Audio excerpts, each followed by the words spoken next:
టాలీవుడ్ ప్రముఖ నటి రేణు దేశాయ్ ఆమె వ్యక్తిగత జీవితాన్ని మరియు సామాజిక సంబంధాలను పంచుకున్న పాడ్కాస్ట్లో చేసిన వ్యాఖ్యలను ఇప్పుడు చర్చనీయాంశంగా మారాయి. రేణు దేశాయ్ పవన్ కళ్యాణ్ జంటగా నటించిన బద్రీ మరియు జానీ సినిమాలు ఆమె కెరియర్లో గుర్తించదగినవి. 2009లో ప్రేమ వివాహం చేసుకుని 2012లో విడిపోయిన ఈ జంటకు 2 పిల్లలు అకీరా, నందన్ మరియు ఆద్య జన్మించారు. అప్పటి నుంచి ఒంటరిగా పిల్లలను పెంచుకుంటూ రేణు దేశాయ్ ప్రస్తుతం సోషల్ మీడియాలో చాలా యాక్టివ్గా ఉంటుంది.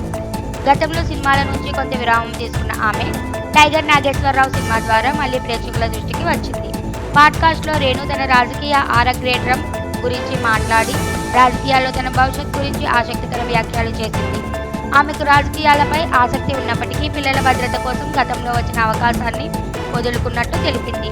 రేణు దేశాయ్ రాజకీయాలలో ఉన్న తనను ప్రజల కోసం సేవ చేయాలనే ఆలోచన ఉందని చెప్పింది. కానీ రాజకీయాల్లో తన స్థానం ఉన్నట్లు ఆమె అనిపించడం లేదు. తమ వ్యక్తిగత జీవితంపై ప్రశ్నలు వచ్చినప్పుడు రేణు దేశాయ్ మాట్లాడుతూ, చాలాసార్లు మళ్ళీ పెళ్లి చేసుకోవాలనిపించింది. కానీ నాకు 2 పిల్లలు ఉన్నారు. వాళ్ళ జీవితంలోకి మరో వ్యక్తిని తీసుకురావడం చాలా సెన్సిటివ్ విషయం అని చెప్పింది. ఆమె గమనించినట్లుగా వ్యక్తిగతంగా ప్రేమ కావాలనే ఆలోచన ఉన్నప్పటికీ పిల్లల కోణంలో చూస్తే అది సవాలు అని చెప్పింది. రేణు దేశాయ్ తన కుమారుడు అకీరా నందన్ గురించి కూడా మాట్లాడింది.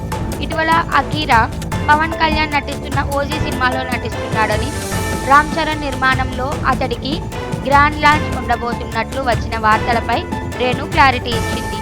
ఆమె స్పష్టంగా చెప్పింది, ఇది పుకార్లు. అకీరా సినిమాలోకి వస్తే నేను స్వయంగా ప్రకటిస్తాను.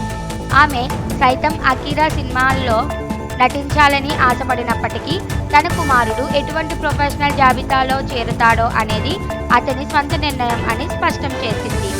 ఈ వ్యాఖ్యలు రేణు దేశాయ్ తల్లి పాత్రను బలంగా చూపిస్తాయి. ఆమె పిల్లల కోసం ఎప్పటికీ పణంగా తీసుకుంటూ వ్యక్తిగత జీవితం మరియు వృత్తిని సమతుల్యం చేసుకునేందుకు అనేక సవాళ్లను ఎదుర్కొంటోంది. తల్లిగా ఆమె పిల్లల భవిష్యత్ విషయంలో నిర్ణయాలు తీసుకోవడమే ముఖ్యం. మొత్తంలో రేణు దేశాయ్ తన ప్రొఫెషనల్, వ్యక్తిగత జీవితం, పిల్లల భవిష్యత్తు, రాజకీయాలు మరియు పెళ్లి గురించి చాలా హృదయపూర్వకంగా స్పందించింది. ఆమె మాటలు వినడం ఆమె వ్యక్తిత్వాన్ని, అమ్మగా ఉన్న అనుభవాలను బలంగా ప్రతిబింబిస్తున్నాయి.